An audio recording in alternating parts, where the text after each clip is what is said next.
विधानसभा चुनावों के तीसरे चरण के लिए होने वाले मतदान के प्रचार खत्म होने के आखिरी दिन अपने निर्धारित समय 2 बजे से करीब 2.5 घंटे विलंब से कस्बे के नेशनल ग्राउंड पहुंचे सामाजिक परिवर्तन मंच के राष्ट्रीय अध्यक्ष बाबू सिंह कुशवाहा और भागीदारी परिवर्तन मोर्चा के अध्यक्ष रामकरण कश्यप के साथ हेलीकॉप्टर से पहुंचे मजलिस के प्रमुख असउद्दीन ओवैसी ने बीजेपी पर जमकर निशाना साधा।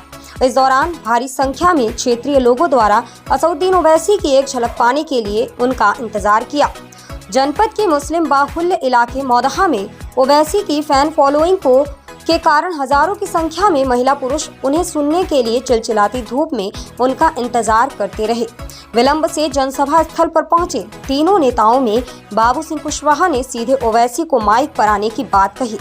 ओवैसी के माइक संभालते ही जनता ने आया शेर आया नारों से ओवैसी का स्वागत किया।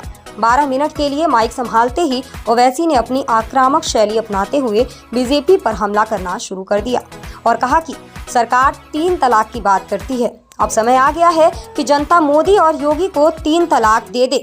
साथ ही कहा कि कर्नाटक में एक बच्ची को इतने गुंडों ने स्कूल घेर लिया, तब उस बच्ची ने एक नारा लगाया और उस नारे की ताकत देखिए कि किसी को भी उसके पास आने की हिम्मत नहीं हुई। ओवैसी ने अपने ऊपर हुए हमले की बात करते हुए कहा कि योगी कहते हैं कि जितने भी गुंडे माफिया हैं वह सभी जेल में हैं। अगर योगी का यह दावा सही है तो मेरे ऊपर हमला करने वाले किसकी नाजायज औलाद हैं? क्या यह गोडसे की औलादें हैं? साथ ही ओवैसी ने अखिलेश यादव और योगी को भाई भाई बताया।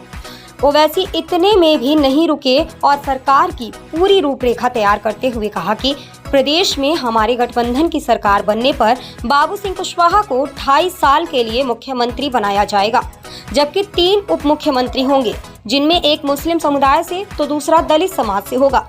इसके साथ ही 2.5 साल के बाद दलित समाज से मुख्यमंत्री बनाया जाएगा। साथ ही ओवैसी ने अखिलेश यादव और योगी आदित्यनाथ को राम और श्याम की जोड़ी तक कह डाला।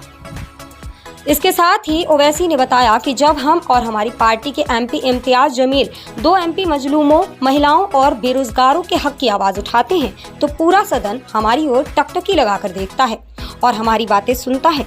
तो अगर हमारे गठबंधन की पार्टी की सरकार बन गई तो इन सांप्रदायिक ताकतों का क्या हाल होगा? बताते चले कि ओवैसी की इन फैन फॉलोइंग के चलते जुमे की नमाज के बाद से ही लोग नेशनल ग्राउंड में इकट्ठा हो गए थे और चिलचिलाती धूप में ओवैसी के संबोधन को सुनने के लिए बेताब रहे और मंच से बार बार नारा तकबीर अल्लाह हो अकबर के नारे लगाते रहे। ओवैसी के दौरे को लेकर शासन और प्रशासन खासा परेशान रहा और पूरे जिले का प्रशासन लोकल इंटेलिजेंस और LIU पल पल की अपडेट प्राप्त करते रहे। बताते चलें कि तीसरे चरण के लिए होने वाले मतदान को लेकर 18 फरवरी को शाम 5 बजे प्रचार बंद होना था, जिसके चलते प्रशासन बार बार पार्टी नेताओं को समय को लेकर अवगत कराता रहा। जबकि 4 बजे 43 मिनट पर पहुंचे असउद्दीन ओवैसी ने समय के अभाव के चलते जल्दी से अपना भाषण समाप्त किया।